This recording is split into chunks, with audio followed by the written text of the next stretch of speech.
I always knew my family didn't think much of me. Growing up, I was the odd one out, the quiet kid who didn't fit into their mold. While my cousins boasted about their weekend parties and expensive clothes, I was the nerd who spent his time learning, working, and planning a way out. I wasn't interested in impressing anyone, least of all my arrogant, self-absorbed relatives. But as fate would have it, I ended up making it. I worked my ass off, built something for myself, and made more money than any of them ever had. Not that they cared. Or rather, not that they admitted they cared. They just pretended my success didn't exist until they saw a way to benefit from it. Which brings us to tonight. I hadn't planned on seeing them. In fact, I'd spent years avoiding these family gatherings because they were always the same. Condescending remarks, fake smiles, and constant reminders that, no matter what I achieved, I'd always be just Mark to them, the black sheep. But my mother, bless her heart, had practically begged me to come.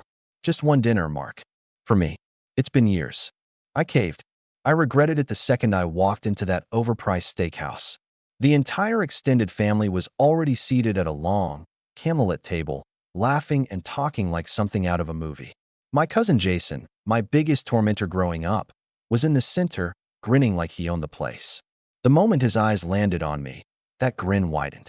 Oh wow, look who decided to show up. Jason leaned back in his chair, his voice loud enough to turn a few heads. Didn't think you had time for us, big shot. I forced a polite smile and pulled out a chair near the end of the table. Jason frowned. Sorry, Mark, but that seat's taken. I glanced around. The only empty seats were next to Jason or his equally smug sister, Rachel.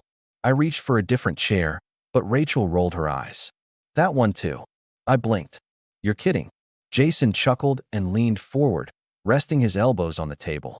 Mark, this table is for family. You can find a spot outside. Laughter. Not from everyone, but from enough people to make my jaw tighten. My mother looked uncomfortable, but she didn't say anything. She never did. My aunt smirked. My uncle shook his head like I was some embarrassing joke. And Jason? Jason looked pleased with himself. I could have left. I should have left. But instead, I smiled. Outside, huh? I said. Nah, I'll stay. I grabbed an empty chair from a nearby table and dragged it over, placing it just outside the main group, but still close enough that I was technically at the table. A waiter came over, looking uncertain, but I just waved him off and ordered a coffee. Jason and Rachel shared a look, but they didn't argue. Not yet. Then the real show began. I wasn't stupid. I knew why they wanted me here. They didn't care about catching up. They cared about flexing. All throughout dinner, they made a show of ordering the most expensive things on the menu. I'll take the Wagyu, Jason announced, flipping the menu shut. And the lobster. Oh, and another round of drinks for everyone. He shot me a smirk. We're celebrating, after all. Rachel grinned. Yeah, we should really enjoy ourselves tonight. Desserts too, my uncle chimed in. Get the most expensive ones. The waiters kept coming, and the bill kept climbing. I said nothing. I just sipped my coffee, watching them with an amused expression. Then, when the plates were empty, the wine glasses drained, and everyone was lounging back with satisfied sighs, the waiter arrived with the bill. $3, $2.47. He placed it directly in front of me. Jason stretched lazily. You got this right, Mark? Rachel giggled. Come on, it's nothing to you. Silence. The entire table was looking at me now, waiting. I let the moment stretch, then slowly picked up the bill, glancing over it like I actually cared about the total. Then I chuckled. A soft, knowing sound. Jason frowned. What's so funny? I leaned back, took another sip of my coffee, and grinned. Oh, I said. You guys have no idea who's covering it tonight. And with that, I placed the bill back down, right in front of Jason. Jason stared at the bill, blinking a few times as if trying to make sense of what just happened. I leaned back, looking completely at ease, watching the confusion spread across the table like wildfire. Wait, you're serious? Jason's voice dropped slightly, but there was a nervous edge to it now. His grin faltered, just for a second. I didn't respond immediately. Instead, I took another slow sip of my coffee, watching his expression shift from confusion to realization, then to something far darker. Rachel, noticing the change, gave Jason a quick nudge. Isn't your company doing well, Mark? She asked sweetly, the edge of sarcasm nearly unnoticeable. Surely a little dinner like this won't put a dent in your wallet. There it was. The expectation, the assumption that I had to pay for their indulgence, just because I was the successful one. They didn't care about the effort it took to get here. They didn't care that I busted my ass for years building my own business from the ground up. All they cared about was the money they thought I should share with them. But this wasn't just about money. No, this was about them thinking they could get away with treating me like dirt while benefiting from my success. Jason tried again, his voice now more forceful, though his smile was more a tight grimace. Come on, Mark. You know you can afford it. He looked at the waiter and back at me, like he was about to give me one last chance to be the nice guy. The bill's huge, but you're a businessman, right? Just swipe that card and call it a night. My mother, who had been silent up until now, shifted uncomfortably in her seat. Mark, honey, please. It's just a dinner. It's a family gathering, and you know how they are. Her voice trailed off, as if she was trying to keep the peace, but I could tell she wasn't entirely on their side. My mother had always been the peacemaker, the one who never wanted to rock the boat. But this time, I could feel the frustration bubbling beneath the surface, the way she knew I was being taken advantage of, but didn't have the courage to say anything. I set the coffee cup down gently and looked around at the faces staring at me. My uncle, his big belly spilling over the top of his chair, was now leaning forward, his voice gruff. Look, Mark, I don't know what's going on with you, but don't act like we don't know your situation. You've been making bank for months now. Don't be a child, pay the bill, and let's go home. He was practically demanding it now, his tone cold and calculating. The others around the table nodded, some of them still grinning, others just waiting for me to buckle under the pressure. It was clear that they thought I would cave, that I would just pay to avoid the awkwardness. But I wasn't going to cave. Not this time. Not after all these years of being belittled, of being the one they always mocked or ignored when it wasn't convenient for them. And it wasn't just that. No, there was something more satisfying about watching them squirm now that they had no idea what was coming. I smiled a little. Not a big, proud grin like Jason, but a small, almost playful smile. All right, I said, my voice calm and controlled. I'll pay the bill. A chorus of relieved sighs echoed around the table, some of them even clapping me on the back like I just won some moral victory. But I wasn't done yet. Not by a long shot. Jason's face lit up. See, that wasn't so hard, was it? He gave a mock salute. Thanks, big shot. I leaned forward, my smile never faltering. Nah, I changed my mind. Good luck, guys. The silence at the table was instant, like someone had pressed the mute button. For a moment, no one moved. No one said a word. Jason's face shifted from confidence to something darker. He opened his mouth to protest, but I was already standing up, reaching for my jacket. I wasn't going anywhere just yet, but I wanted them to feel the tension rising. By the way, I added, my voice low, if you don't want to be responsible for this big check, you might want to think about how much you order next time. Jason's eyes were wide now, no longer the confident cousin who always took advantage of me. His jaw clenched, and he glanced around the table, clearly unsure what to do. He'd expected me to be the punching bag again. Instead, I was setting the rules for once. I turned to leave the table, walking slowly, knowing full well they would follow the script I had set up. The waiter was still standing there, waiting for someone to take charge. And then I heard it. Hey, Jason snapped. You can't just, but I didn't let him finish. I'll be over there, I called back, gesturing to the lounge area a few feet away, out of sight from the main dining room. Just let me know when you figured it out. I walked away. I could feel the tension in the air as I made my way to the lounge. They didn't know how to handle it. They thought they could push me, guilt-trip me, and I'd just fold like I always had. But this time, I wasn't going to play their game. The arrogance, the entitlement, they were about to learn a lesson they wouldn't forget anytime soon. As I sank into the plush chair, I glanced back toward the dining area. Jason was standing there now, nervously adjusting his collar, talking in hushed tones with Rachel and my mother. Their voices were barely audible from where I sat, but I could make out a few words. Mark's not going to. He'll pay, right? Don't make him mad. We need him for the bill. Do we have enough? The desperation was obvious. They were trying to figure out who could cover what, calculating how much they could possibly scrape together without actually reaching into their own pockets. They were about to learn that this time, I wasn't going to be their backup. Minutes passed. I checked my phone, acting like I didn't have a care in the world. But every few seconds, I'd glance over, just to catch a glimpse of their panic. The waiter was lingering nearby, probably giving them the side eye, waiting for them to make a decision. The longer this went on, the more obvious it became that they were in over their heads. It wasn't long before Jason made his way over to me, looking as if he'd just walked into a room filled with hot coals. His face was a mixture of frustration and something close to guilt. I stayed seated, taking my time before looking up at him. "What's up?" I asked, keeping my voice casual. He exhaled sharply, trying to hold it together. "Mark, this isn't funny.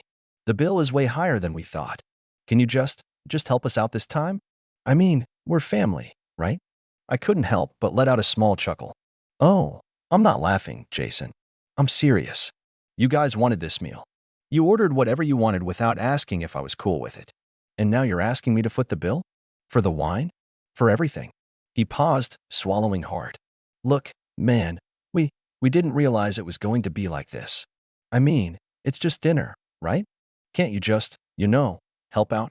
I leaned back in the chair, letting his words hang in the air for a moment.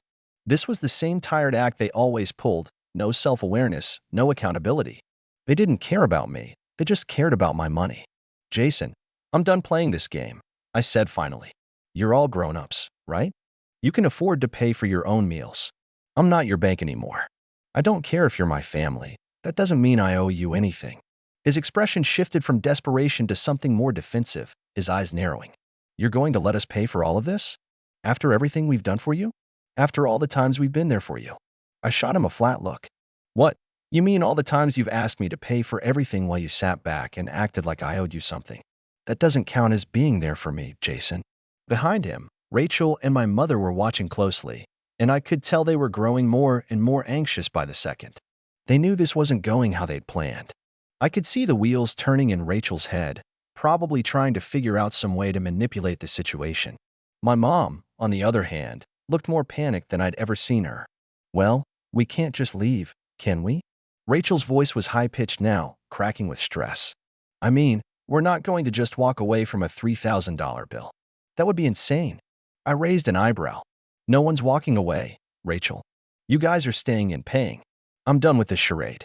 I don't care if you're my family. You've been taking advantage of me for years, and I'm done." Jason's face was turning red now, frustration bubbling up to the surface. "You can't be serious. You're just going to let us suffer here? We're stuck with the bill, Mark, and I'm stuck with the bill? You think I'm the one who made those choices?" I interrupted. "You all decided what you were ordering. You made the choices, now live with the consequences." Rachel opened her mouth to argue, but my mother cut her off, her voice trembling. "Mark, please. This isn't the time for this. We're family, remember? Just help us out. You can afford it." Her words hung in the air like a weight. They knew I could afford it. That's the thing. They knew how much I was making, how successful I'd become. But they never saw that success as something I'd earned. No, they just saw it as an opportunity to mooch off me. I stood up slowly, straightening my jacket. "No, I can't afford it, Mom. You can. Jason can. Rachel can. But I'm not covering your mess this time." I turned toward the waiter, who had been hovering nearby, clearly aware of what was going on. I caught his eye and gave him a quick nod, signaling that I was done. And just like that, I walked toward the exit, not looking back. I heard the murmurs as I stepped out of the lounge and into the cool evening air. I didn't look back. The sound of footsteps following me made my pace slow, but I wasn't about to turn around. They dug their own hole. Now, it was time to see how deep they'd have to dig to get out of it.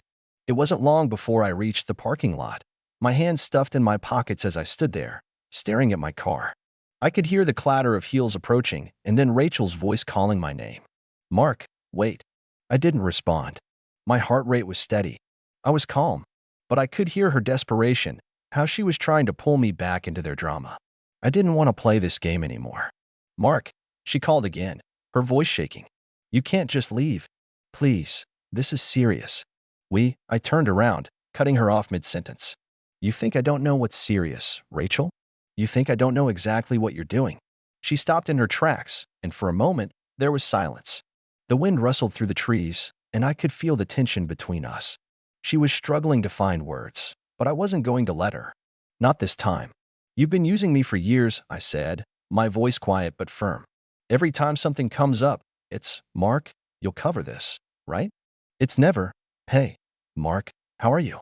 It's always been about what I can do for you." "Well, I'm done." Her eyes flickered, and I could see the guilt flash across her face before she quickly masked it with an angry expression. "You can't just leave us hanging like this. she snapped, her voice growing louder. We need you. You can't just walk away from family when we're in a tough spot.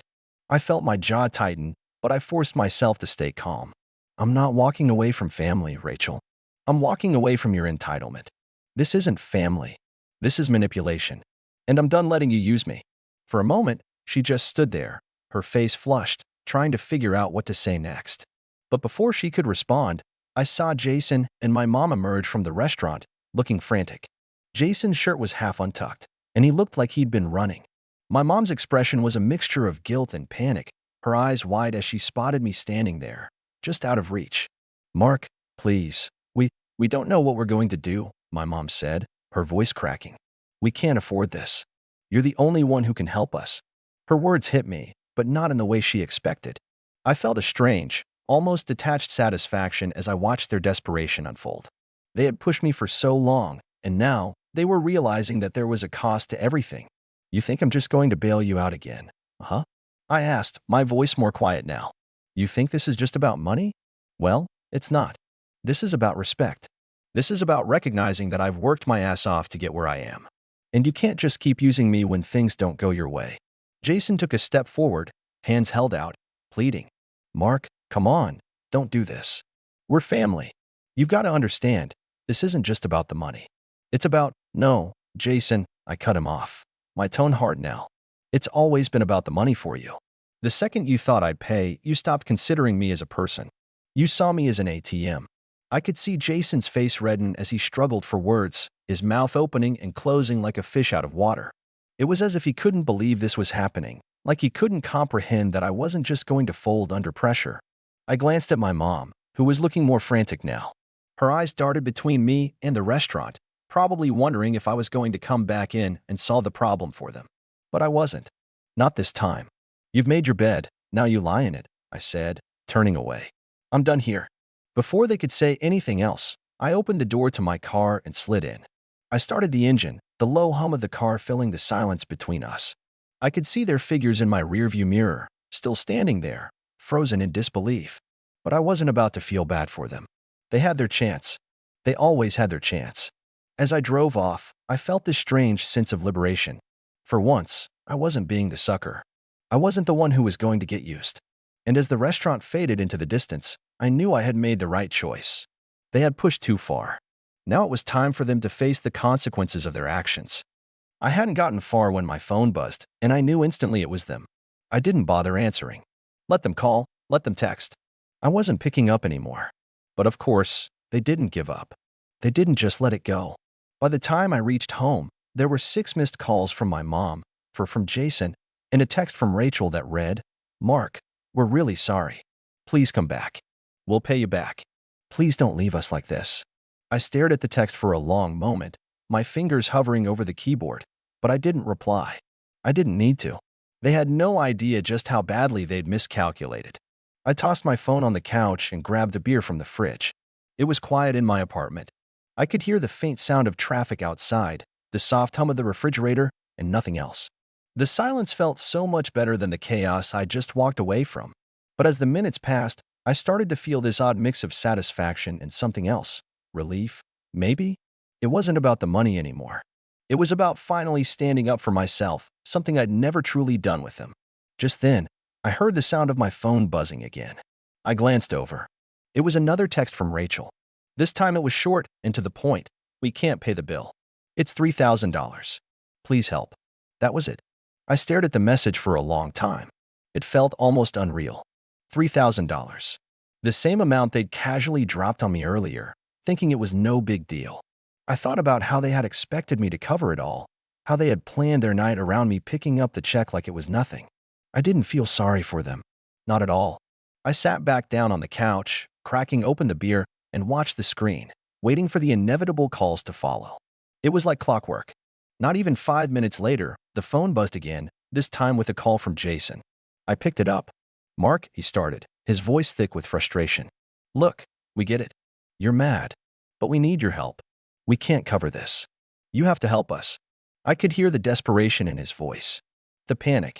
It almost made me smile, but I held it in. Jason, I already told you, I said, my voice even. You need to figure this out yourselves. You've got yourselves into this mess. It's not my problem. But Mark, you don't understand. This is family. Jason snapped, his words rushing together. You're just going to leave us to deal with this on our own? After everything we've been through? Everything we've been through? I repeated, incredulous. You mean the years of you all treating me like an ATM? The endless requests for help that always came with strings attached? That's what you mean. There was a pause on the other end, then a long sigh. I didn't mean it like that, Mark. Please. We're not using you. We just need help. Help? I said. What I've been giving you isn't help, Jason. It's enabling. And you know what? You'll figure it out. You're grown adults. If I keep bailing you out, you'll never learn. The silence that followed was heavy. He didn't argue anymore. I knew he understood what I was saying, even if he didn't want to admit it. Good luck, Jason, I said, my tone colder now. You'll need it. I hung up before he could say anything else. The rest of the night passed quietly. I enjoyed my beer, put on a movie, and let everything unfold. Sure enough, I got one last text from my mom, reading, Mark, please. If you're still upset, we'll make it up to you. Just please come back and pay the bill. But I didn't reply. They were on their own now. The next day, I learned they hadn't been able to pay the bill and had to make some embarrassing calls to their own friends for help. I heard they even had to take out a loan to cover part of it. The worst part?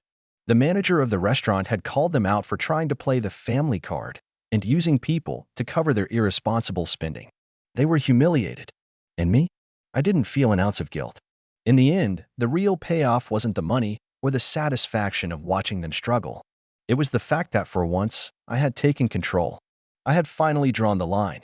And that was worth way more than any meal I could have paid for. I wasn't going to be their fool anymore. I had learned the hard way that sometimes the best way to love family was to let them stand on their own 2 feet, even if it meant they'd fall flat. I'd done my part. Now, it was their turn to figure it out.